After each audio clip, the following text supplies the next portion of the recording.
Hello students, welcome to D Kumar classes.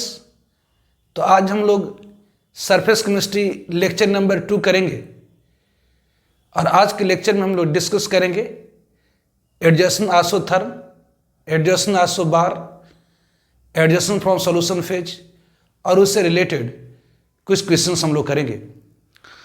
तो आगे बढ़ने से पहले पिछले लेक्चर में जो मैंने आपको बताया उसके बारे में शॉर्ट में रिकॉल कर देता हूं। तो surface chemistry, what is surface chemistry? तो phenomenon taking place at the surface of solid is called surface chemistry. तो सरफेस के ऊपर कौन सी फेनोमेनन होती है? That is adsorption. तो what is the adsorption? Adsorption क्या है? तो एक्युमुलेशन ऑफ मोलिकुलर स्पेस और substance at the surface of solid is called adsorption। Solid के सरफेसेस के ऊपर मोलिकुलर स्पेसिस और सब्सटेंस का एक्यूमुलेट होना, जमा होना कहलाता है एडजॉर्प्शन। वह सब्सटेंस जो एक्यूमुलेट होती है उसे हम लोग कहते हैं एडजॉर्बेट, और वह मटेरियल जिसके ऊपर एडजॉर्प्शन होती है उसे हम लोग कहते हैं adsorbent. Adsorption essentially a surface phenomenon, accompanied with decrease in enthalpy and entropy। Absorption obviously एक सरफेस फेनोमेनन है, लेकिन इसमें एंथैल्पी और एंट्रोपी डिक्रीज कर जाती है क्योंकि यहाँ बॉन्ड की फॉर्मेशन होती है। बेसिक कोई भी मोलिकुलर स्पेसिस सॉलिड के सरफेसेस के ऊपर जमा होती तो कोई बिग बॉन्ड या स्ट्रॉन्ग बॉन्ड बनाएगा ही बनाएगा। तो बॉन्ड बनना मतलब एक्सोथर्मिक प्रोसेस, मतलब वहाँ एंथैल्पी डिक्रीज करती है। यदि मोलिकुलर स्पेसिस इधर उधर घूम रही थी और सॉलिड के सरफेसेस के ऊपर एक्यूमुलेट हो गई है तो उसकी एंट्रोपी डिक्रीज करेगी। तो एडजॉर्प्शन में एंथैल्पी डिक्रीज करती है और एंट्रोपी डिक्रीज करती है। फॉर एग्जांपल, उदाहरण के तौर पर प्लैटिनम और निकेल के सरफेसेस के ऊपर हाइड्रोजन गैस का एक्यूमुलेट होना, basic chlorine, ammonia, sulphur dioxide, इन सब के ऊपर चारकोल के ऊपर क्लोरीन, अमोनिया, सल्फर डाइऑक्साइड का एक्यूमुलेट होना। वैसे एक सोल्यूशन जिसमें एसिटिक एसिड घुली हुई, इसमें अगर आप चारकोल डाल दें तो उसके सरफेसेस के ऊपर एसिटिक एसिड की मॉलिक्यूल एक्यूमुलेट हो जाती है, etcetera. Obviously process of removal of adsorb substance from the solid is called desorption. De मतलब रिमूवल। तो यदि एक सब्सटेंस एक्यूमुलेट हुई है सॉलिड के सरफेसेस के ऊपर तो उसे हम कहते हैं एडजॉर्प्शन, लेकिन process of removal of material from the या substance from the solid surfaces is called desorption. फिर इसे मैंने आपको बताया था एडजॉर्प्शन एंड एब्जॉर्प्शन। एडजॉर्प्शन और absorption two similar sounding term. सुनने में एडजॉर्प्शन और एब्जॉर्प्शन एक समान लगता है, लेकिन adsorption take place at the surface of solid, जबकि एब्जॉर्प्शन में सब्सटेंस सॉलिड के अंदर जाता है, गोज डीप इनसाइड। तो adsorption and absorption are two similar sounding term, but in absorption molecular species accumulated at the surface of solid, but in absorption substance goes deep inside। For example, when chalk stick is dipped into ink, जैसे हम एक chalk stick को ink के अंदर dip करते हैं तो जो चॉक की सरफेसेस होती है वो कलर्ड हो जाती, that is due to adsorption, जबकि इंक की जो सॉल्वेंट है वो अंदर चला जाता है, that is due to absorption. Adsorption absorption take place simultaneously. Obviously adsorption fast होती है जबकि एब्जॉर्प्शन स्लो होती है। But we have to basically study absorption of gases on solid surfaces. तो two types of adsorption of gases on solid surfaces, एक होती है physical absorption और दूसरी होती है केमिकल एब्जॉर्प्शन। फिजिकल एब्जॉर्प्शन को हम लोग शॉर्ट में फिजिजॉर्प्शन कहते हैं और केमिकल एब्जॉर्प्शन को शॉर्ट में केमिजॉर्प्शन कहते हैं। तो what is the physical absorption? Physical absorption या फिजिजॉर्प्शन क्या है? तो accumulation of gases on solid surfaces on account of big van der Waals force is called physical absorption। यदि गैसेस एक्यूमुलेट होती है सॉलिड के सरफेसेस के ऊपर due to big van der Waals force तो उसे हम क्या कहते हैं? तो फिजिकल एब्जॉर्प्शन या फिजिजॉर्प्शन कहते हैं। Characteristics of physical absorption, first one is the nature of gas. Generally जो मोर लिक्विफाइबल गैसेस होती हैं उसमें van der Waals force of attraction stronger होती, मतलब उसमें फिजिकल एब्जॉर्प्शन ज़्यादा होंगी। तो वह गैसेस जो मोर इजिली लिक्विफाइबल होता है, उसमें van der Waals force of attraction stronger होती है, इससे वह गैस ज़्यादा मात्रा में सॉलिड के सरफेसेस के ऊपर एक्यूमुलेट होती हैं। ऑब्वियसली उसी तरह से टेम्परेचर एंड प्रेशर बताए थे। ऑब्वियसली अगर प्रेशर को यदि आप प्रेशर को हाई रखें और टेम्परेचर को लो रखें, तो प्रेशर हाई रखने पर मोर अमाउंट ऑफ गैसेस, ज़्यादा मात्रा में गैसेस सॉलिड के सरफेसेस के कांटेक्ट में आती हैं, मतलब ज़्यादा एब्जॉर्प्शन होगी। उसी तरह से अगर हम टेम्परेचर को लो रखते हैं तो टेम्परेचर लो रखने पर वान डर वाल्स अट्रैक्शन बढ़ता है, जिसके कारण more amount of gases accumulate होगी। तो अगर हम प्रेशर को बढ़ाएं और टेम्परेचर को घटाएं तो फिजिकल एब्जॉर्प्शन मतलब फिज एब्जॉर्प्शन इंक्रीज करती है। Obviously physical absorption reversible in nature होता है, मतलब जब सब्सटेंस एक्यूमुलेट हुई है सॉलिड के सरफेसेस के ऊपर, वो रिमूव होने लगती है यदि हम टेम्परेचर एंड प्रेशर की कंडीशन को रिवर्स करते हैं, मतलब प्रेशर को घटाएं और टेम्परेचर को बढ़ाएं, तो जो गैसेस एक्यूमुलेट हुई है, मतलब गैसेस जो जमा हुई है फिजिकल एब्जॉर्प्शन के कारण सॉलिड के सरफेसेस के ऊपर, वो धीरे धीरे रिमूव होने लगती हैं। मतलब ये रिवर्सिबल इन नेचर होता है। No doubt physical absorption exothermic होता है, लेकिन इसकी जो हीट ऑफ एब्जॉर्प्शन होती है क्वाइट लो, बहुत कम होती है, क्योंकि यहाँ पर big van der Waals force की फॉर्मेशन होती है। सरफेस एरिया ऑब्वियसली जितनी ज़्यादा सरफेस एरिया होंगी ऑब्वियसली उतनी ज़्यादा गैस की मोलिक्यूल मतलब सब्सटेंस सॉलिड के सरफेसेस के कांटेक्ट में आएंगी, मतलब उतनी ज़्यादा एब्जॉर्प्शन होंगी। ध्यान दें फिजिकल एब्जॉर्प्शन में मल्टी लेयर फॉर्मेशन होती है, मतलब एक लेयर के ऊपर दूसरा जस्ट गैसेस मोलिक्यूल को चिपकना है सॉलिड के सरफेसेस के ऊपर वान डर वाल्स अट्रैक्शन के कारण, तो फिजिकल एब्जॉर्प्शन में मल्टी लेयर की फॉर्मेशन होती है। फिर आप लोगों को मैंने बताया था केमिकल एब्जॉर्प्शन या केमिजॉर्प्शन। केमिकल एब्जॉर्प्शन क्या है, तो अगर गैसेस एक्यूमुलेट होती है on the surface of solid due to formation of chemical bond, that is called chemical absorption और केमिजॉर्प्शन। वो केमिकल बॉन्ड या तो कोवेलेंट होगी या आयनिक होगी। ध्यान रखें अगर कहीं पर बॉन्ड की फॉर्मेशन होनी है तो पहले पुराने बॉन्ड को टूटना होता है, तो केमिकल एब्जॉर्प्शन में breaking and making of covalent bond होती है, breaking and making of bond होती है।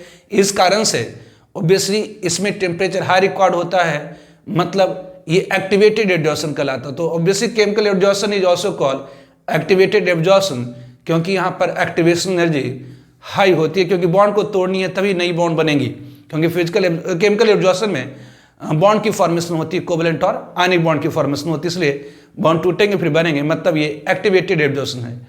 Sometimes physical absorption and chemical absorption take place simultaneously and it is not easy to assert in type of absorption. Sometime physical absorption और chemical absorption साथ साथ होती है और ये पता करना मुश्किल होता है कि फिजिकल एब्जॉर्प्शन हो रही है कि chemical absorption. Physical absorption low temperature get pass into chemical absorption at high temperature. पहले गैसेस मोलिक्यूल सॉलिड के सरफेसेस पे जमा होती है by van der Waals attraction, और टेम्परेचर हाई होने से वही गैस की जो मोलिक्यूल है अपने बॉन्ड को तोड़ करके सॉलिड के सरफेसेस के साथ केमिकल बॉन्ड बना लेता है। मतलब physical absorption at low temperature change कर जाती है chemical absorption at high temperature. जैसे अगर आप हाइड्रोजन गैस जो होती है प्लैटिनम या निकेल के सरफेसेस के ऊपर पहले एक्यूमुलेट होती है, that is due to physical absorption, और जब टेम्परेचर इंक्रीज होती है वो फॉर्म कर देता है chemical absorption.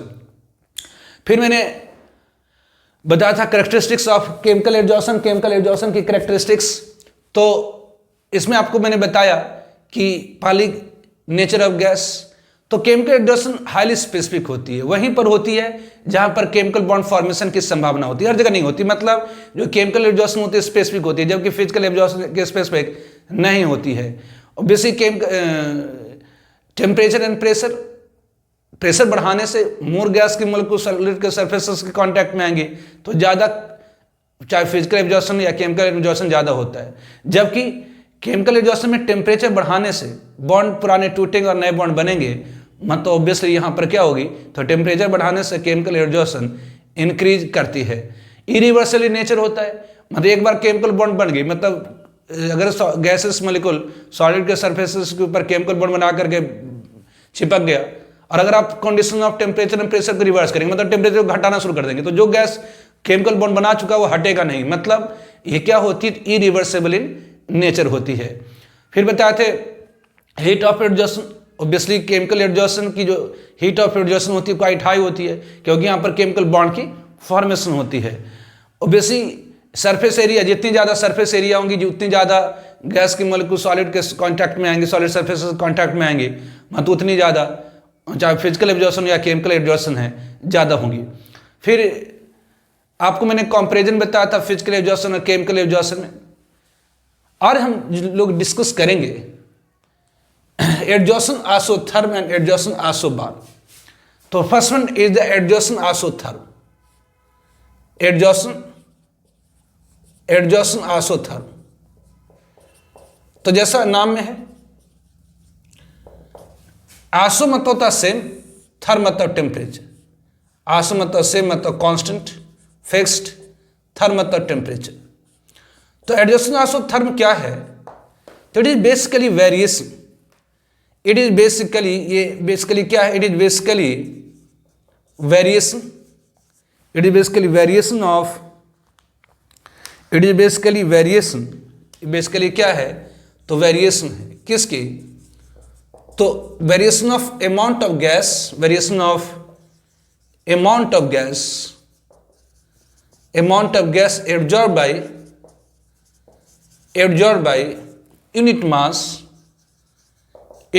of solid adsorbent, unit mass of solid adsorbent, unit mass of adsorbent with pressure at constant temperature, at constant temperature, obviously represented by curve, obviously represented by curve मतलब graph की, by graph कहलाता है called adsorption isotherm, called adsorption isotherm। तो adsorption isotherm क्या है? तो it is basically variation of amount of gas absorbed by unit mass of solid adsorbent with pressure at constant temperature। तो अगर मान लेते हैं कि 1 ग्राम गैस एब्जॉर्ब हुई, इफ अगर हम लोग मान लें, तो इफ यदि हम लोग मान लें कि x क्या है, x क्या है? तो अमाउंट ऑफ गैस है, अमाउंट ऑफ गैस है, x क्या है? तो amount of gas absorb bye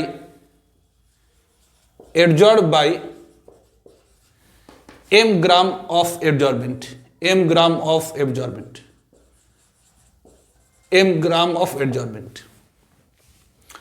तो x बाई m क्या हो जाएंगी? तो अगर m ग्राम सॉलिड के ऊपर x ग्राम गैस की जमा हुई है, तो 1 ग्राम सॉलिड पर कितना हो जाएगा? तो x by m।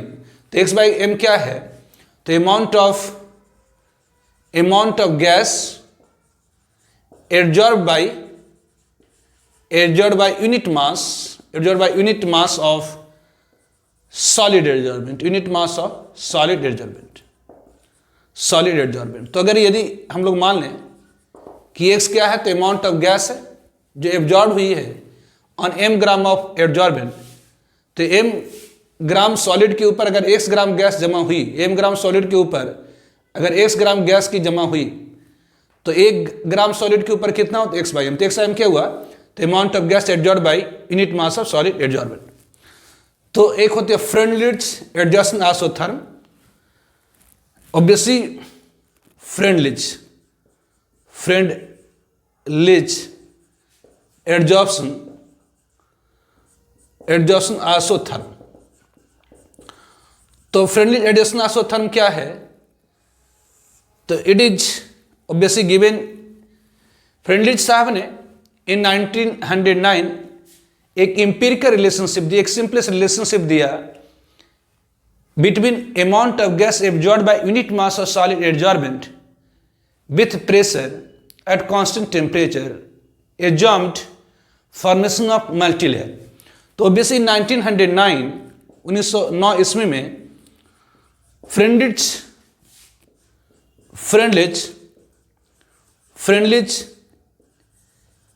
obviously gave a empirical relationship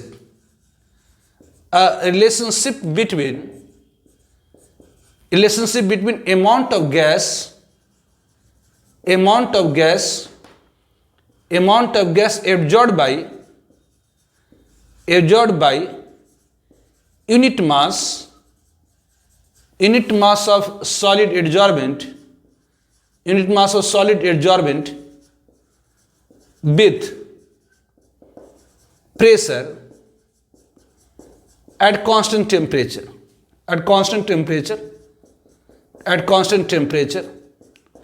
assumed formation of multilayer. इन्होंने एजाम किया formation of multilayer, that is for physical, that means that is, इसका मतलब Fiji jobs, for Fiji jobs, formation of multilayer that is for Fiji jobs, that is for physical exhaustion के लिए उन्होंने एक relationship दी। तो friend ने 1909 फ्रेंडिस साहब ने एक रिलेशनशिप दिया किसके बीच में, तो amount of gas absorbed by unit mass of solid adsorbent with pressure at constant temperature assumed formation of multilayer. तो उन्होंने कहा कि जी किसी भी सॉलिड के ऊपर जो गैस की मात्रा जमा होती है पर यूनिट मास, जैसे मान लेते कि m ग्राम का सॉलिड है, उसके ऊपर अगर 1 ग्राम गैस जमा हुई, अगर m ग्राम सॉलिड है उस पर 1 ग्राम गैस जमा हुई, तो 1 यूनिट मास पर कितना जमा हुई, तो कहेगी m ग्राम सॉलिड पर अगर 1 ग्राम गैस की जमा हुई तो यूनिट मास पर कितना, तो x/m। तो x/m क्या है, तो amount of gas absorbed on unit mass of solid adsorbent. तो जो उन्होंने कहा कि जो x/m होगी वो इक्वल होगा k into p to the power 1/m। तो x/m क्या है, तो amount of gas absorbed by unit mass of solid adsorbent, k constant है, p the pressure, where p क्या है, तो p द प्रेशर, जहां पर P क्या है तो प्रेशर है, K और N क्या है तो कांस्टेंट है, और जो N की वैल्यू होती है K/P to the power 1/n, जहां पर N की जो वैल्यू होती है वो ग्रेटर देन 1 होती है, या कहिए अगर 1/n की वैल्यू कहिए तो ये 0 से 1 के बीच होती है, मतलब सिंपली कहिए यहाँ पर जो N है वो ग्रेटर देन 1 है। तो उन्होंने एक रिलेशनशिप दी किसके बीच में, तो amount of gas adsorb by unit mass of solid adsorbent. तो उन्होंने कहा कि जी अगर आप टेम्परेचर फिक्स रखेंगे, अगर यहां का टेम्परेचर फिक्स रखें, अगर हम यहां का टेम्परेचर फिक्स रखें और यदि प्रेशर बढ़ाएं, अगर प्रेशर आप बढ़ाएंगे तो मोर अमाउंट ऑफ गैस इस सॉलिड के ऊपर क्या होगी, तो जमा होगी। अगर आप टेम्परेचर फिक्स रखें तो फ्रेंड्स आपका कहना था कि जो यूनिट मास सॉलिड के ऊपर जो गैस जमा होती है उसकी मात्रा बढ़ती जाएगी अगर यहाँ का टेम्परेचर फिक्स रखिए। पहले इन्होंने कहा कि यहाँ का पहले क्या करिए, टेम्परेचर कांस्टेंट करिए, फिक्स करिए, फिर यूनिट मास सॉलिड के ऊपर जो गैस की मात्रा जमा होगी वो बढ़ता जाएगा। अगर यूनिट मास अगर कोई सॉलिड है और इसके ऊपर गैस जमा हो रही है तो इसकी मात्रा को बढ़ा सकते हैं, कैसे, तो यदि आप प्रेशर को बढ़ाएं तो प्रेशर बढ़ाने से क्या होगा, तो ज़्यादा मात्रा गैस की एक्यूमुलेट होगी किसके ऊपर, तो सॉलिड के ऊपर। मतलब जो x/m है, मतलब अमाउंट ऑफ गैस जो जमा हो रही है यूनिट मास सॉलिड के ऊपर, वह डायरेक्टली प्रोपोर्शनल होता है P to the power 1/n के। मतलब जितनी ज़्यादा प्रेशर लगाएंगे उतनी ज़्यादा गैस की मात्रा क्या होगी, तो जमा होगी, और इससे क्या होगी, तो मल्टीलेयर फॉर्मेशन होगी। तो एडजॉर्प्शन आइसोथर्म क्या है, तो it is basically variation of amount of gas absorbed by unit mass of solid adsorbent with pressure at constant temperature represented by graph. Obviously इसका ग्राफ भी होगा, कहलाता है एडजॉर्प्शन आइसोथर्म। तो adsorption isotherm is basically variation of amount of gas absorbed by unit mass of solid adsorbent with pressure at constant temperature represented by graph called adsorption isotherm. तो अगर x amount of gas है जो absorb हुई है m ग्राम solid के ऊपर, तो x/m क्या हो जाएगी, तो amount of gas absorb by unit mass of solid absorb. तो फ्रेंडिस एडजॉर्प्शन आइसोथर्म, तो फ्रेंडिस साहब ने 1909 एक रिलेशनशिप दी किसके बीच में, तो amount of gas absorb by unit mass of solid absorbent with pressure at constant temperature absorb formation of multilayer. मतलब फिजिकल एब्जॉर्प्शन के लिए उन्होंने कहा जी x/m होगी, मतलब जो गैस की मात्रा किसी भी सॉलिड के ऊपर जमा होती है वो डायरेक्टली प्रोपोर्शनल होती है प्रेशर की। मतलब x/m इज इक्वल टू क्या होगी, तो k into P to the power 1/n, जहां पर n की वैल्यू ग्रेटर देन 1 होती है। और इसे उन्होंने क्या करा, तो ग्राफिकली बतलाया कि कैसे हो रही है। नेक्स्ट स्लाइड में करते हैं इसको। तो फ्रेंडली एडजेसेंट आइसोथर्म को हम लोग ग्राफिकली रिप्रेजेंट कर सकते हैं। तो फ्रेंडली एडजेसेंट आइसोथर्म को हम लोग ग्राफिकली इस तरह से रिप्रेजेंट करेंगे। यदि ये एक्स एक्सिस है, ये एक्स एक्सिस है और ये वाई एक्सिस है। ऑब्वियसली वाई एक्सिस पर amount of gas absorb by unit mass of solid absorbent लिया गया और पी प्रेशर को एक्स एक्सिस। अगर हम टेम्परेचर फिक्स रखें, प्रेशर अगर जीरो रखेंगे तो जीरो गैस की मात्रा जमा होगी। लेकिन जैसे जैसे प्रेशर को आप बढ़ाते जाएंगे, जैसे जैसे प्रेशर को आप बढ़ाते जाएंगे, गैस की जो मात्रा है वो सॉलिड के ऊपर क्या होगी, तो ज़्यादा मात्रा में जमा होगी, ज़्यादा मात्रा में जमा होगी। इस पर क्या है, तो टेम्परेचर फिक्स है। मान लो यहाँ का टेम्परेचर मान लेते हैं 0 डिग्री सेल्सियस, जिसमें तो मान लेते हैं कि अगर किसी कंटेनर के अंदर कोई गैस है, किसी कंटेनर के अंदर गैस है और इसके ऊपर हमने सॉलिड डाल रखा है। अगर यहाँ का टेम्परेचर 0 डिग्री सेल्सियस फिक्स कर दें और हम प्रेशर को बढ़ाएंगे तो मोर अमाउंट ऑफ गैस इस सॉलिड के ऊपर क्या होगी, तो एक्यूमुलेट होगी।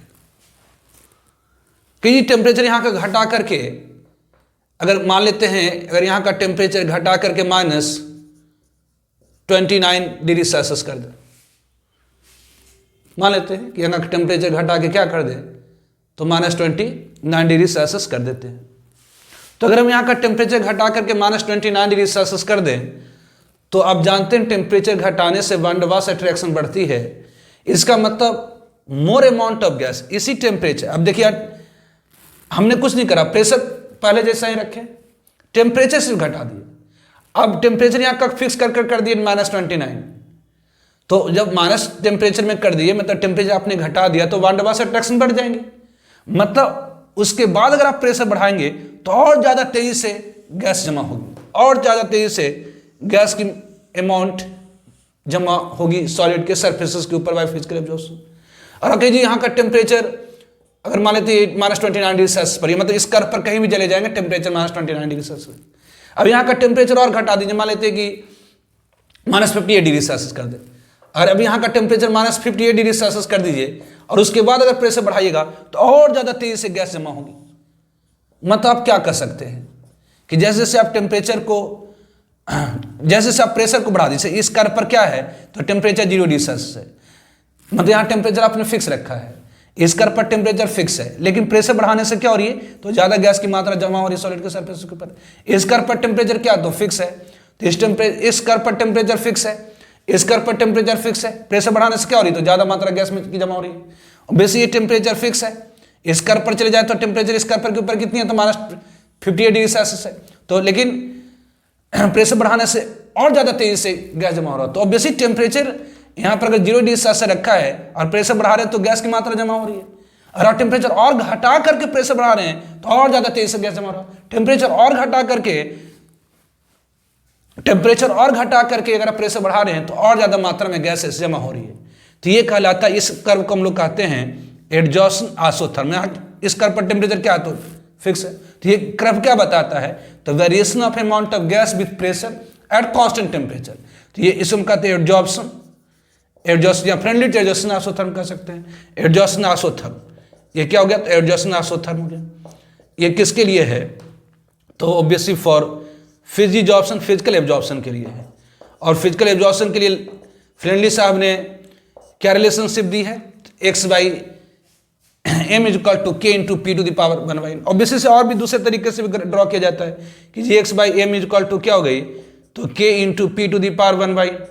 अगर दोनों साइड लॉग ले लीजिए तो लॉग ले लेंगे तो लॉग x/m = क्या होंगी, तो log k प्लस ये log a × b, तो log a plus log b मतलब 1/n इंटू log क्या हो जाएंगी, तो p हो जाएंगी this one.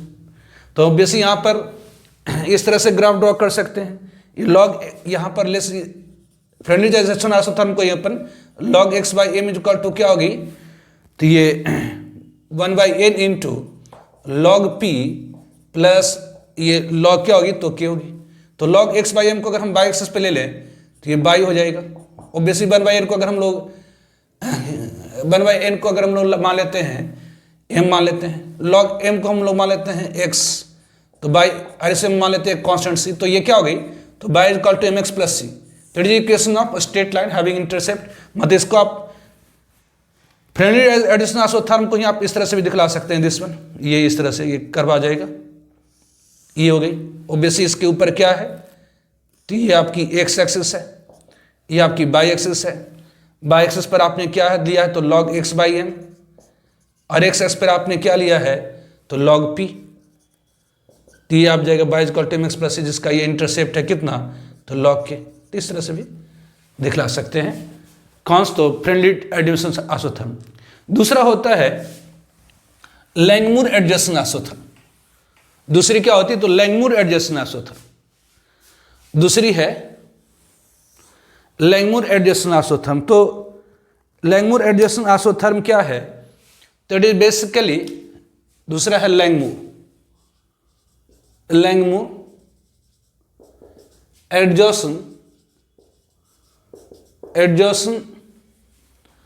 Isotherm. लैंगमुर adjacent isotherm, तो ये लैंगमुर एडजस्टेंट आइसोथर्म क्या है, it is basically variation of amount of gas absorbed by unit mass of solid adsorbent with pressure at constant temperature, assumed formation of monolayer, मतलब chemical absorption के लिए। तो ये friendly साहब ने जो एब्जॉर्प्शन आइसोथर्म दी है वो बेसिकली फिजिकल एब्जॉर्प्शन के लिए, और इन्होंने जो रिलेशनशिप दी है वो एक्चुअली केमिकल एब्जॉर्प्शन के लिए। तो obviously in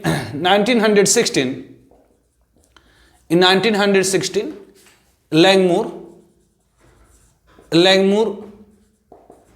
gave a relationship, उन्होंने एक रिलेशनशिप दिया between amount of gas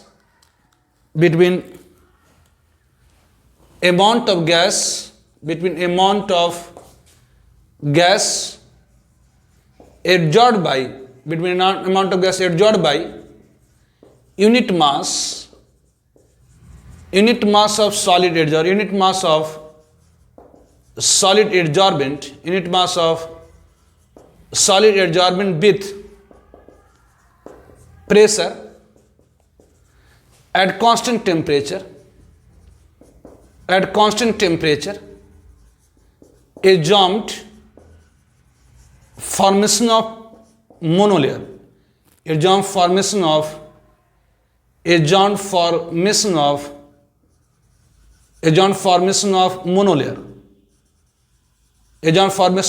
monolayer, that is, इसका मतलब that is for chemical adsorption, that is for chemisorption। 9 में एक रिलेशनशिप दी थी amount of gas absorbed by unit mass of solid adsorbent with pressure at constant temperature, लेकिन वहां पर उन्होंने formation of multi layer माना था, मतलब लेयर के ऊपर लेयर, मतलब फिजिकल एब्जॉर्प्शन के लिए थे। लेकिन इन्होंने जो रिलेशनशिप दी लैंगमुर साहब ने, उन्होंने यूनिट मास सॉलिड लिया, उसके ऊपर गैस की कितनी मात्रा जमा हो रही है, प्रेशर चेंजिंग के साथ, यहां पर क्या यूनिट मास सॉलिड लिया, उसके ऊपर कितनी गैस की मात्रा जमा हो रही है प्रेशर के साथ, और उन्होंने एग्जाम किया फॉर्मेशन ऑफ मोनोलेयर, मतलब केमिकल एब्जॉर्प्शन के लिए। उनकी जो रिलेशनशिप थी x by m, मतलब amount of gas absorbed by unit mass of solid adsorbent is equal to k dash into p plus 1 plus k into p। This was the relationship. तो उन्होंने कहा कि जो अमाउंट ऑफ गैस होती है वो change करता है प्रेशर के साथ। कैसे? तो अगर x बाई एम क्या है, तो x by M is the amount of gas जो एब्जॉर्ब हुई है m ग्राम सॉलिड के ऊपर। तो x बाई एम क्या है, तो amount of gas absorb on unit mass of solid absorbent. Obviously where k and k dash क्या है, तो where k and k dash क्या है, तो प्रेशर कांस्टेंट है। k एंड k डैश क्या है, तो कांस्टेंट है। और p क्या है, तो प्रेशर है। तो फ्रेंडली साहब ने जो रिलेशनशिप दी, amount of gas absorbed by unit mass of solid absorbent pressure that is x by m is equal to k into P to the power 1 by n, जहां पर n की value greater than 1 है, वो basically formation of multilayer उन्होंने माना, मतलब physical absorption के लिए उन्होंने दिया। जबकि लैंगमूर साहब ने जो रिलेशनशिप दी, amount of gas absorbed by unit mass of solid absorbent with pressure at constant temperature, यहाँ पर टेम्परेचर क्या है तो कांस्टेंट है, obviously at T is equal to क्या तो कांस्टेंट। तो ये जो रिलेशनशिप दी ये फॉर्मेशन ऑफ मोनोलेयर माना, मतलब इन्होंने जो रिलेशनशिप दी वो केमिकल एब्जॉर्प्शन के लिए, मतलब केमी एब्जॉर्प्शन के लिए दी। ठीक है, now adsorption isobar. Adsorption isobar, isobar मतलब होता है constant pressure. Adsorption isobar, isobar means iso मतलब कांस्टेंट, बार मतलब प्रेशर, मतलब कांस्टेंट प्रेशर, कांस्टेंट प्रेशर। तो एडजॉर्प्शन आइसोबार क्या है? It is basically variation of amount of gas absorbed by unit mass of solid absorbent versus temperature at constant pressure. मतलब ये basically it is basically क्या है? It is basically variation, basically variation या कि graph है, variation या कि graph या curve between amount of gas absorbed by unit mass of solid absorbent. x by m क्या है? तो amount of gas absorbed by unit mass of solid absorbent है, with versus temperature at constant pressure, at constant pressure, at constant pressure is called, कहलाता है adsorption isobar, that is called adsorption isobar. The adjacent isobar is basically variation between amount of gas absorbed by unit mass of solid adsorbent with temperature at constant pressure is called adjacent isobar. तो basically adjacent isobar for Fiji jobs, adjacent isobar for Fiji jobs, adjacent isobar for Fiji jobs, physical absorption के लिए। तो adsorption isobar क्या? तो एक curve है, graph है, किसके बीच में? The amount of gas absorbed by unit mass of solid absorbent, मतलब x by m और प्रेशर के बीच में। तो अगर बाय एक्सेस पर x by m ले लें, एक्सेस पर प्रेशर ले लें, तो ऑब्वियसली यदि आप प्रेशर 0 रखेंगे, तो यदि आप प्रेशर को यहां पर टेम्परेचर है, तो एडजॉर्प्शन आइसोबार क्या? तो basically variation of amount of gas absorbed by unit mass of solid absorbent with temperature at constant pressure is called adsorption isobar. तो फिजिकल एब्जॉर्प्शन के लिए एडजॉर्प्शन आइसोबार क्या होगी? मतलब variation of amount of gas absorbed with temperature at constant pressure क्या होगी? तो मान लेते किसी कंटेनर के अंदर हमने प्रेशर फिक्स कर दिया, गैस रख दिए, टेम्परेचर प्रेशर फिक्स कर दिया, यहाँ पर P कांस्टेंट है, ठीक है, और इसके अंदर सॉलिड डाल देंगे। तो अगर टेम्परेचर आप घटाएंगे, यहाँ का अगर टेम्परेचर घटाएंगे, तो टेम्परेचर घटाने से वान डर वाल्स इंटरेक्शन, मतलब वान der Waals force of attraction बढ़ती है, मतलब ज़्यादा गैस की मात्रा जमा होगी। जितना ज़्यादा टेम्परेचर घटाते जाएंगे, गैस की मात्रा क्या होगी? तो बढ़ती चली जाएगी। मतलब आप कह सकते हैं कि अगर टेम्परेचर बहुत ज़्यादा आपने रखा है तो गैस नहीं के बराबर जमा होगी, और अगर आप टेम्परेचर को घटाते जाएं तो गैस की मात्रा जो सॉलिड के सरफेस के ऊपर जमा हो रही है वो बढ़ती चली जाएगी। तो टेम्परेचर घटाने से x/m क्या हो रही है, तो बढ़ रही है। टेम्परेचर घटाने से वान डर वाल्स फोर्स बढ़ेंगी। तो टेम्परेचर घटाने से अगर वान डर वाल्स फोर्स बढ़ेंगी तो जो गैस की मात्रा सॉलिड के ऊपर जमा हो रही है वो बढ़ती चली जाएगी। तो ये क्या हो गया, तो ये एडजॉर्सन आइसोबार हो गया। मतलब यहाँ पर प्रेशर क्या है, तो आपने प्रेशर कांस्टेंट रखा है। अब कर क्या रहे हैं, तो प्रेशर कांस्टेंट रखते हुए यहाँ का टेम्परेचर घटा रहे हैं। तो टेम्परेचर अगर घटाएंगे तो ज़्यादा गैस की मात्रा यूनिट मास सॉलिड के ऊपर जमा होगी। मतलब टेम्परेचर देखिए, जैसे जैसे आप ऑरिजिन की तरफ जा रहे हैं टेम्परेचर घटती जा रही है।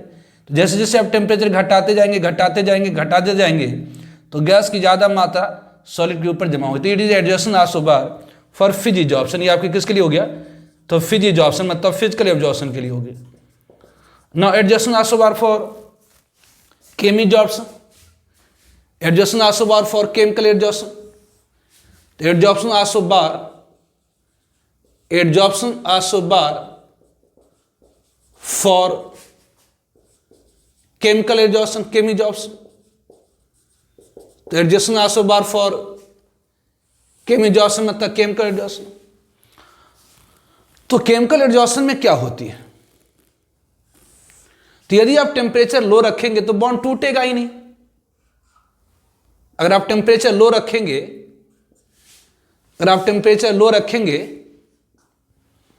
यहां पर हम लोग के एडजॉर्प्शन आइसोबार में क्या है, तो आइसोबार मतलब प्रेशर कांस्टेंट। तो वेरिएशन किसकी है, तो x/m मतलब amount of gas absorb by x क्या, तो गैस की मात्रा जो जमा हुई m ग्राम सॉलिड के ऊपर। तो x/m को क्या पढ़ते हैं, तो amount of gas absorb by unit mass of solid एब्जॉर्बमेंट।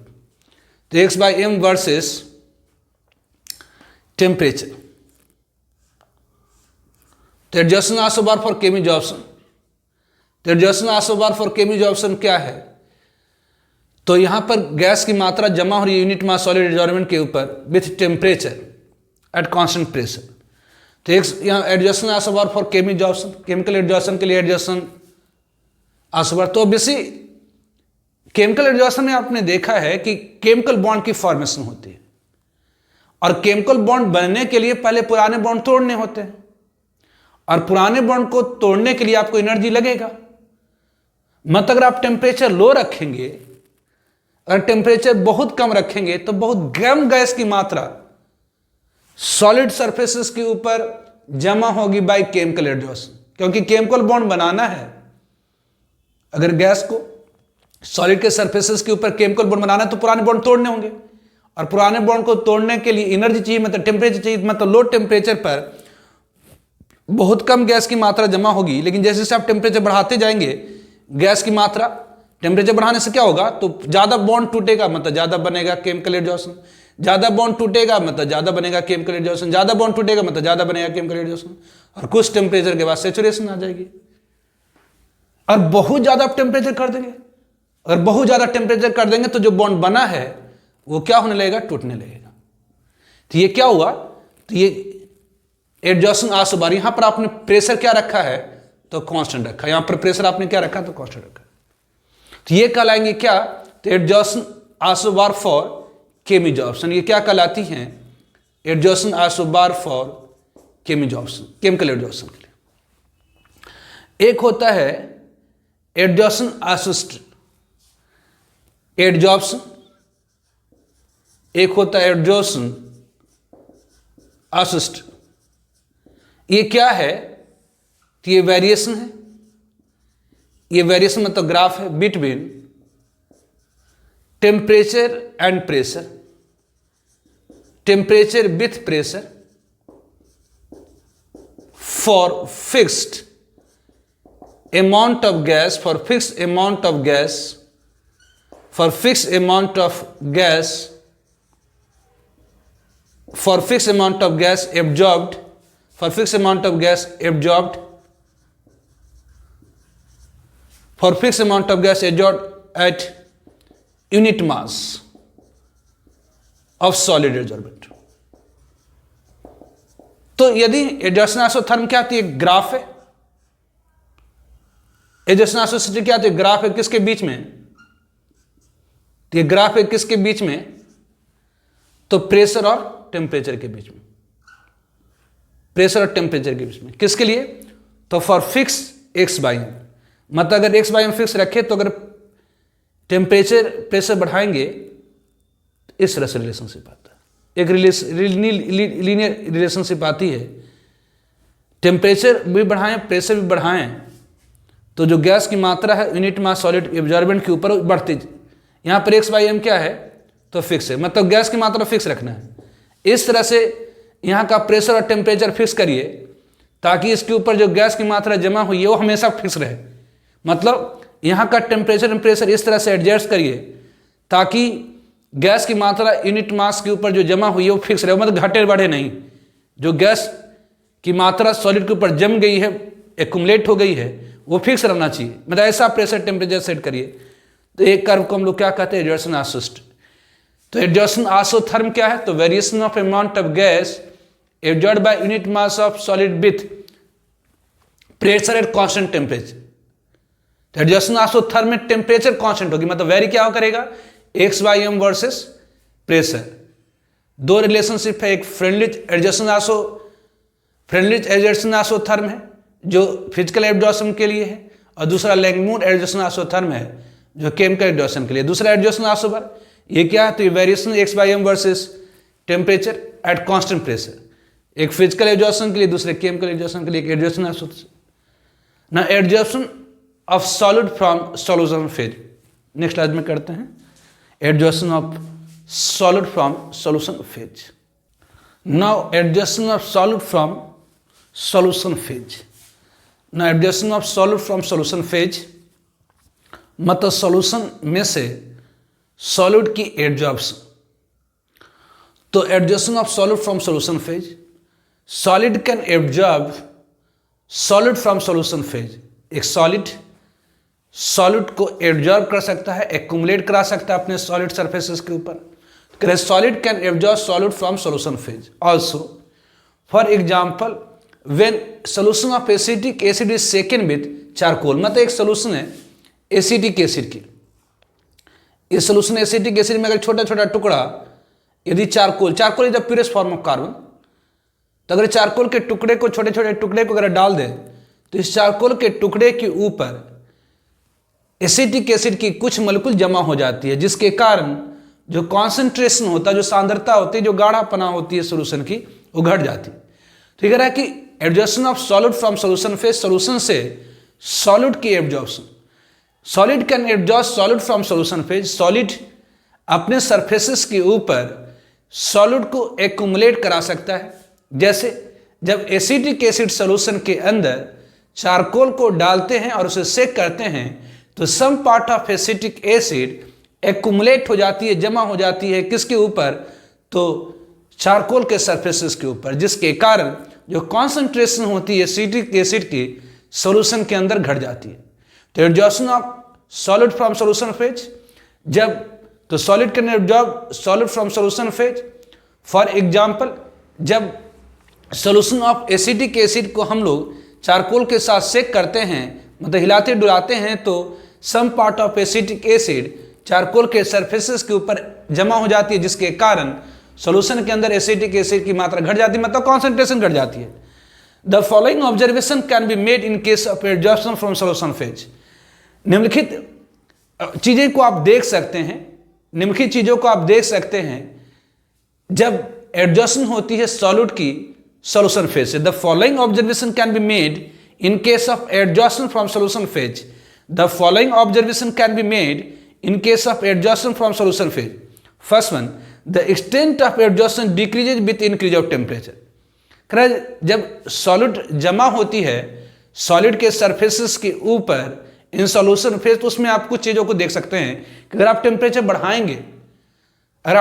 बढ़ाएंगे तो जो सॉलिड के सरफेसेस के ऊपर जमा हुई है ऑब्वियसली वो घटने लगेंगी, मतलब जो एक्सटेंट ऑफ एब्जॉर्प्शन है, एब्जॉर्प्शन की जो मात्रा वो घटने लगती है। तो द एक्सटेंट ऑफ एब्जॉर्प्शन मतलब एब्जॉर्प्शन की मात्रा घट जाती है यदि आप सॉल्यूशन की टेम्परेचर को बढ़ाएंगे। The extent of absorption increases with increase of surface area. तो ये तो किसी तरह की एब्जॉर्प्शन होगी यदि सरफेस एरिया ज़्यादा होंगी तो ज़्यादा नंबर ऑफ सॉलिड पार्टिकल, यदि सरफेस एरिया ज़्यादा होंगी सॉलिड की तो ज़्यादा number of solid particles solid के सरफेसेस के कांटेक्ट में आएंगी, मतलब ज़्यादा एडजॉर्शन होगी। तो basic the extent of adsorption increases with increase of surface area. The extent of adsorption also depend on concentration of solution. और बेसिक कितनी ज़्यादा मात्रा में सॉलिड जमा होगी सॉलिड के ऊपर इन सॉल्यूशन फेज, कितनी ज़्यादा मात्रा में सॉलिड जमा होगी सॉलिड के ऊपर इन सॉल्यूशन फेज, ये डिपेंड करता है कॉन्सेंट्रेशन सॉल्यूशन के ऊपर। तो फ्रेंडली साहब ने एक रिलेशनशिप दी किसके बीच में, तो amount of solid absorbed on unit mass of solid absorbent with concentration. तो friends describe the behaviour of absorption from solution phase. तो x/m क्या है, तो सॉलिड की मात्रा है जो यूनिट मास सॉलिड के ऊपर जमा हुई है। x मतलब क्या है, तो सॉलिड की मात्रा जो जमा हुआ है m ग्राम सॉलिड के ऊपर। तो x/m क्या हुई, तो amount of solid accumulated on unit mass of solid.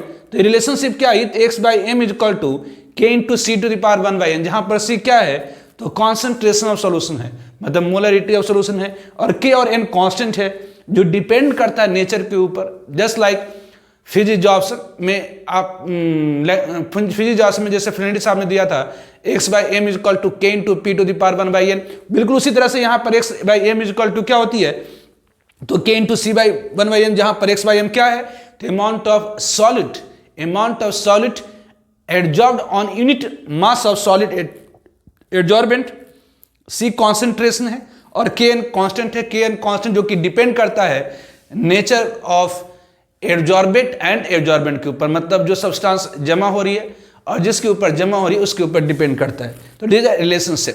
तो absorption of solid from solution phase, solid के ऊपर सॉलिड जमा होता है। जैसे आप एसिटिक एसिड सॉल्यूशन को चारकोल के साथ सेक करेंगे तो जो एसिटिक एसिड की मॉलिक्यूल होती है, कुछ मॉलिक्यूल चारकोल के सरफेसेस के ऊपर एक्यूमुलेट हो जाती है, जिसके कारण concentration of acetic acid in solution decrease कर जाती है। ऑब्वियसली इसके परिवेश कुछ न्यूमेरिकल्स भी होते जो पूछा हुआ है, तो हम लोग नेक्स्ट स्लाइड में से करेंगे। तो फॉर एग्जाम्पल क्वेश्चन में कहा जा रहा, the correct statements pertaining to the absorption of gas on solid is are. कर निम्नलिखित में से कौन सी स्टेटमेंट सही है for the absorption of gas on solid is are. जब गैस की एब्जॉर्प्शन होती है सॉलिड के ऊपर तो उसके लिए कौन सी स्टेटमेंट सही है, कि एब्जॉर्प्शन इज ऑलवेज एक्सोथर्मिक। तो बेसिक एब्जॉर्प्शन में क्या होती है, तो मोलिकुलर स्पेसिस सॉलिड के सरफेसेस के ऊपर एक्यूमुलेट होती है, और बेसिक चाहे वीक बॉन्ड हो या स्ट्रांग बॉन्ड हो, मतलब वान डर वाल्स फोर्स हो या केमिकल बॉन्ड हो। तो ऑब्वियसली कोई भी गैस अगर सॉलिड के सरफेसेस के ऊपर एक्यूमुलेट हो रही है तो कोई ना कोई बॉन्ड बन ही रही है। तो जहां भी बॉन्ड बनता है वहां एनर्जी रिलीज होती है, वो मतलब एक्सोथर्मिक प्रोसेस होता है। Bond formation is an exothermic process and bond dissociation is an endothermic process. तो यदि कहीं पर गैस एक्यूमुलेट होगी सॉलिड के सरफेसेस के ऊपर, चाहे वो बाय फिजिकल एब्जॉर्प्शन हो या केमिकल एब्जॉर्प्शन हो, चाहे वो फिजिकल एब्जॉर्प्शन के कारण हो या केमिकल एब्जॉर्प्शन के कारण हो, बॉन्ड तो बनेंगे ही, बिग ही बनेंगे। फिजिकल एब्जॉर्प्शन में बिग बॉन्ड, केमिकल एब्जॉर्प्शन में स्ट्रांग बॉन्ड, मतलब एनर्जी रिलीज होगी, मतलब एक्सोथर्मिक होगा ही होगा। फिजिकल एब्जॉर्प्शन में कम एनर्जी रिलीज होगी और केमिकल एब्जॉर्प्शन में ज़्यादा। तो ये सही है। फिजिकल एब्जॉर्प्शन में transform into chemical absorption at high temperature. जो फिजिकल एब्जॉर्प्शन होती है वो चेंज कर जाती है chemical absorption at high temperature. Obviously आपने देखा कि जो गैसेस होती है वो सॉलिड के सरफेसेस के ऊपर एक्यूमुलेट होती है फर्स्ट बाय फिजिकल एब्जॉर्प्शन, जो चेंज कर जाता है chemical absorption at high temperature. तो ये भी सही है, मतलब फिजिकल एब्जॉर्प्शन में transform into chemical absorption at high temperature. Simi करा कि physical absorption increases with increasing temperature but chemical absorption decreases with decreasing temperature. ये तो बिल्कुल गलत है। फिजिकल एब्जॉर्प्शन में क्या होती है, फिजिकल एब्जॉर्प्शन क्यों होती, तो that due to big van der Waals force. तो यदि आप टेम्परेचर को डिक्रीज करते हैं तो वान डर वाल्स फोर्स बढ़ती है, मतलब फिजिकल एब्जॉर्प्शन बढ़ेगी। जबकि आप टेम्परेचर बढ़ाते हैं तो वान डर वाल्स फोर्स घटती हैं, मतलब फिजिकल एब्जॉर्प्शन घट जाएंगी। तो ये गलत है। और केमिकल एब्जॉर्प्शन में यदि आप टेम्परेचर केमिकल एग्जॉशन में केमिकल बॉन्ड की फॉर्मेशन होती है, तो बॉन्ड फॉर्मेशन के पहले पुराने बॉन्ड टूटने होंगे और पुराने बॉन्ड को तोड़ने के लिए टेम्परेचर हाई रिक्वायर होगा। तो केमिकल एग्जॉशन जैसे जैसे टेम्परेचर आप बढ़ाते जाएंगे तो केमिकल एग्जॉशन बढ़ेंगे। जब कह रहा केमिकल एग्जॉशन डिक्रीज करता है डिक्रीजिंग टेम्परेचर के साथ, ये क्या है तो गलत है। उसे जस्ट डीम करा कि chemi exhaustion is more exothermic than physi exhaustion. Obviously chemical exhaustion में स्ट्रॉन्गर बॉन्ड बनती है। Now another example, for a linear plot of log x by m versus log p in friendly adjacent isotherm, which of the following statement is correct? Correct, हम friendly adjacent isotherm के लिए log x by m और log p के बीच में जब relationship निकालते हैं तो उसमें कौन सी स्टेटमेंट सही है? करेक्ट, 1/n एपियर होता है एज इंटरसेप्ट, 1/n एपियर हो जाए as the slope, log 1/n appear होता है as intercept, correct, both k and 1/n appear as slope. तो बेसिक फ्रेंडली साहब ने फिजिक्स ऑप्शन के लिए रिलेशनशिप दी थी क्या? तो x by m is equal to k into P to the power 1/n। अगर दोनों साइड log ले लीजिए तो ये log x by m is equal to क्या होगी? तो log k प्लस ये log ये p to the power 1/n। मतलब इसको आप इधर ले आए तो 1/n हो जाएंगे, इधर 1/n दिस वन। तो log x by m कहाँ पर है? तो बाई एक्सिस पर इससे हम लोग क्या मान लेंगे? तो बाई। ऑब्वियसली log k क्या हो गया? तो ऑब्वियसली ये कांस्टेंट है, मतलब ये c प्लस 1/n क्या है? तो ऑब्वियसली ये स्लोप होगी m, और log p को हमने कहाँ ले रखी है? तो एक्सिस पर, मतलब x, मतलब ये क्या हो गई? तो by is equal to mx plus c।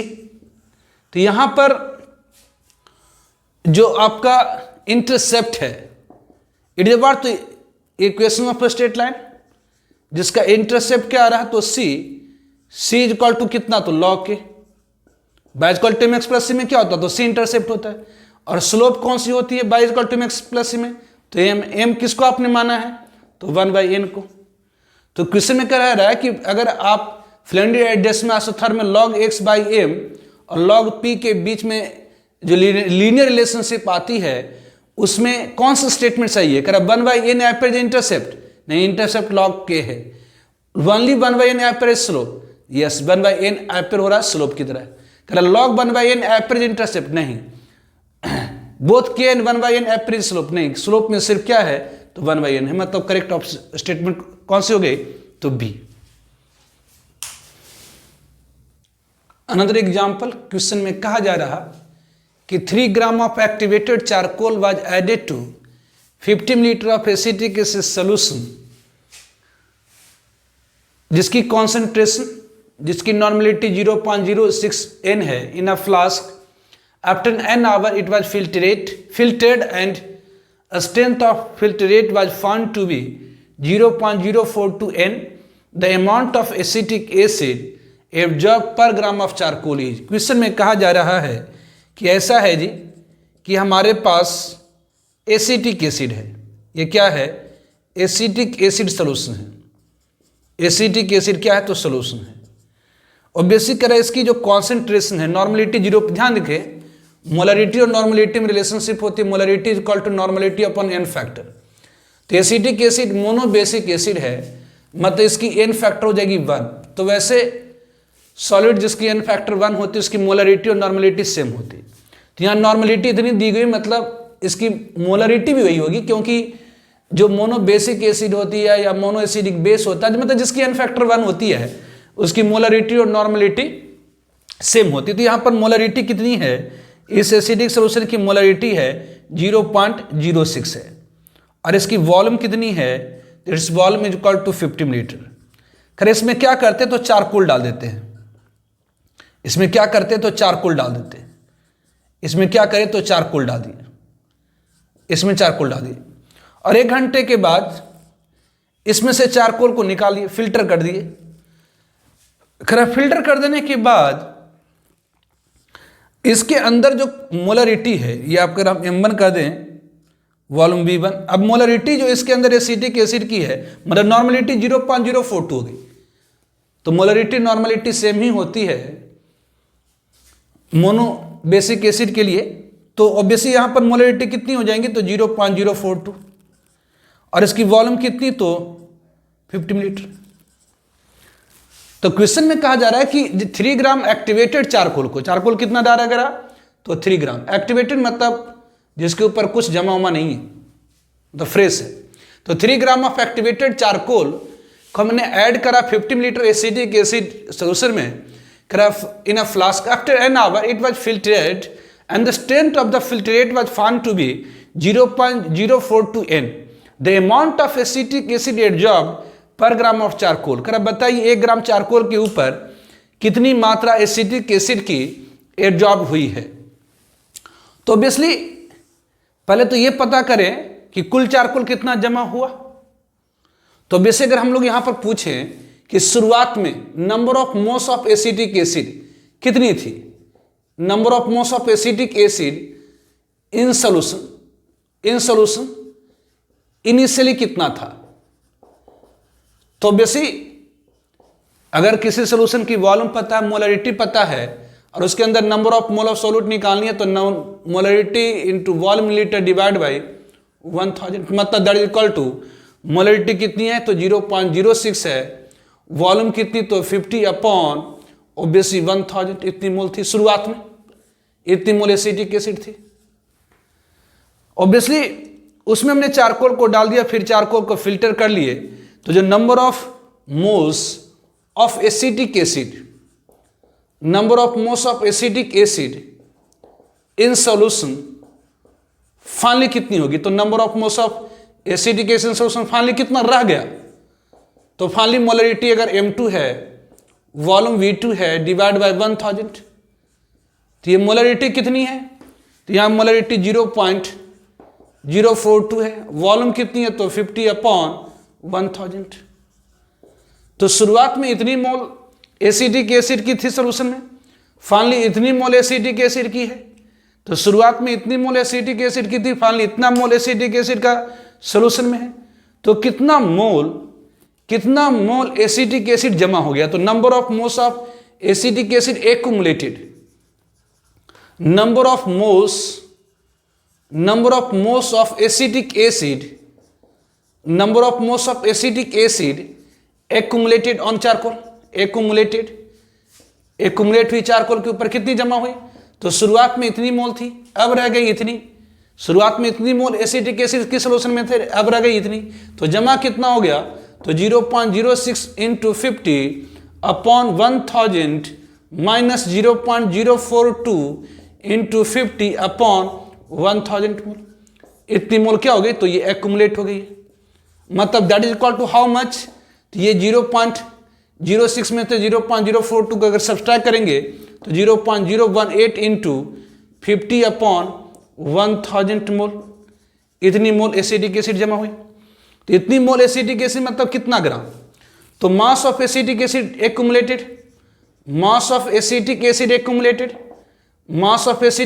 Accumulated कितनी मास एसिटिक एसिड की एक्युमुलेट हुई। तो अगर किसी की नंबर ऑफ मोल पता, तो आपने पढ़ा है number of mole is equal to weight upon molecular mass होती है, मतलब weight is equal to number of mole into molecular mass. तो basic mass of acetic acid जो एक्युमुलेट हुई वो कितनी हुई, तो इतना मोल अगर एक्युमुलेट हुआ तो मास कितनी हो गई, तो 0.018 into 50 upon 1000 into mass molecular mass. Molecular mass acetic acid की कितनी, तो ये 60, इतनी ग्राम। CH3COOH की मोलिकुलर मास कितनी होगी, तो 60 होती है। CH3COOH क्या है, तो 12, 15, 27, 28 और 32, 60 इतनी ग्राम। तो इतनी ग्राम एसिटिक एसिड जमा हुई कितना पर, तो 3 ग्राम चारकोल के ऊपर। तो 3, ध्यान दीजिए, शुरुआत में इस सॉल्यूशन के अंदर इतनी मोल एसिटिक एसिड थी, शुरुआत में इस सॉल्यूशन के अंदर इतनी मोल एसिटिक एसिड थी, लेकिन फिल्टर जब हमने उसमें चारकोल को डाल के चारकोल को निकालिए तो ऑब्वियसली मोलरिटी इतनी रह गई, वॉल्यूम इतनी, मतलब इतनी मोल एसिटिक एसिड की रह गई। तो जमा कितना हुआ, तो इतनी मोल शुरुआत में थी, अब इतना रह गया, तो जमा हो गया इतना मोल। इतना मोल मतलब कितना, तो इतना ग्राम। नंबर ऑफ मोल को हमने मास में कन्वर्ट कर दिया। तो mass of acetic acid accumulated per gram of charcoal, mass of acetic acid